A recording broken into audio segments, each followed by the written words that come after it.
Bismillahirrahmanirrahim. Assalamualaikum warahmatullahi wabarakatuh. Alhamdulillahirabbil alamin wa bihi nasta'in ala umurid dunya waddin wassalatu wassalamu ala rasulillahi ajma'in amma ba'du. Alhamdulillah, pada video kali ini kita akan memahami apa itu filsafat ilmu. Kita langsung masuk ke pengertian filsafat ilmu.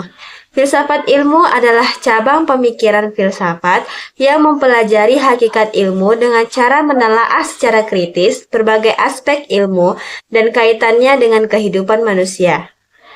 Dalam pembahasan ini, ada yang namanya metodologi keilmuan. Penemuan sebuah ilmu membutuhkan sebuah proses yang dilalui oleh para ilmuwan dengan rasio, eksperimen, maupun kontemplatif. Naskah atau tulisan yang dihasilkan oleh para ilmuwan memberikan berbagai macam tanggapan di dalamnya, di mana memunculkan dua macam pandangan, yaitu pertama, pandangan dari luar. Dalam pandangan ini, ada yang namanya pengertian subjektif. Nah, ilmu menjadi sebuah pengetahuan yang sistematis, yaitu tidak semua orang yang mengerti dan memahami dalam sebuah bidang atau disiplin keilmuan. Misalnya ketika ingin memahami mengenai ilmu fisika, maka konsultasi kepada para fisikawan atau ahli dalam bidang fisika. Kemudian, ada pengertian objektif. 3 karakteristik ilmu yang dimengerti secara objektif, yaitu merupakan sebuah kerangka yang diatur secara sistematis. Kemudian, yang termasuk ilmu, semua yang dikenal seseorang, bukan sesuatu kemungkinan-kemungkinan atau yang tidak memiliki dasar kenyataan.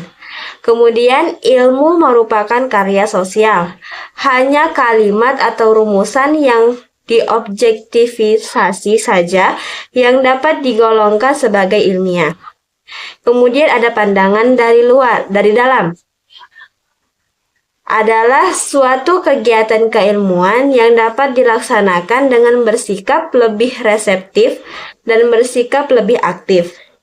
Kemudian ada terminologi. Ialah berkaitan dengan aturan pemakaian kata-kata dan ungkapan untuk menjelaskan pengertian keilmuan tertentu. Terdapat keragaman dalam terminologi. Ada terminologi ontologi, terminologi bahasa, dan terminologi epistemologi. Kemudian kita masuk ke pembahasan landasan pengembangan filsafat ilmu. Yang pertama ada pertanyaan ontologis. Apa itu pertanyaan ontologis? Pertanyaan ontologis adalah pertanyaan tentang hakikatnya sesuatu. Seperti apa contohnya? Objek apa yang ditelaah ilmu? Kemudian ada pertanyaan epistemologi. Yang dimana pertanyaan epistemologi adalah pertanyaan yang bertujuan untuk memahami cara atau proses sesuatu. Kemudian ada pertanyaan aksiologis, yaitu pertanyaan yang bertujuan untuk memahami nilai atau manfaat sesuatu. Jadi dapat disimpulkan, pertanyaan ontologis itu ialah hakikatnya. Kemudian pertanyaan epistemologi itu ialah tujuan caranya atau prosesnya. Kemudian pertanyaan aksiologis itu nilai atau manfaatnya gitu. Kemudian kita akan membahas manfaat mempelajari filsafat ilmu. Dalam mempelajari filsafat ilmu ada beberapa manfaat, yaitu diantaranya yang pertama, melatih berpikir radikal tentang hakikat ilmu. Yang kedua, melatih berpikir reflektif dalam lingkup ilmu. Yang ketiga, menghindarkan diri dari memutlakkan kebenaran ilmiah. Yang keempat, menghindarkan diri dari egoisme ilmiah. Kemudian ada ruang lingkup kajian filsafat ilmu. Dalam ruang lingkup ini, kemudian metode filsafat ilmu. Yang pertama ada metode kritis. Metode ini menjelaskan tentang keyakinan dan memperhatikan pertentangan dengan jalan bertanya dan berdialog. Jadi metode ini itu dengan cara bertanya ya. Kemudian metode intuitif, yaitu menggunakan jalan introspeksi yang bersamaan dengan pensucian moral. Kemudian ada metode skolastik, di mana karakteristik dari filsafat abad pertengahan yaitu bertitik tolak dari definisi atau prinsip yang jelas. Kemudian metode filsafat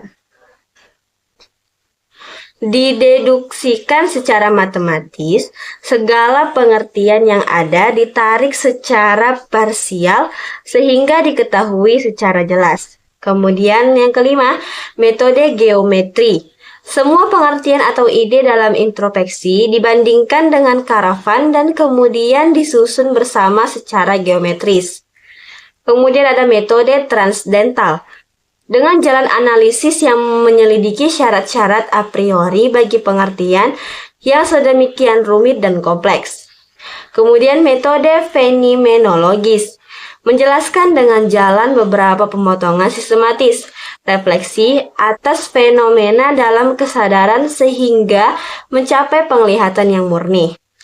Yang kedelapan, metode dialektis. Digunakan dengan mengikuti jalan dinamika pikiran atau alam berpikir sendiri. Kemudian metode non-positivitis. Menjelaskan bahwa kenyataan dapat dipahami menurut hakikatnya dengan jalan menggunakan aturan-aturan seperti yang berlaku dalam ilmu pengetahuan positif. Kemudian metode analitika bahasa. Metode ini menguraikan dengan jalan analisis pemakaian bahasa sehari-hari yang menentukan sah tidaknya ucapan filosofis. Mungkin sampai sini saja pembahasan yang dapat kita bahas. Dan inilah pembahasan untuk memahami filsafat ilmu. Mungkin cukup sekian dari saya. Lebih dan kurangnya saya mohon maaf dan mohon ampun. Wabillahi taufiq wal hidayah wa ridha wal inayah. Wassalamualaikum warahmatullahi wabarakatuh.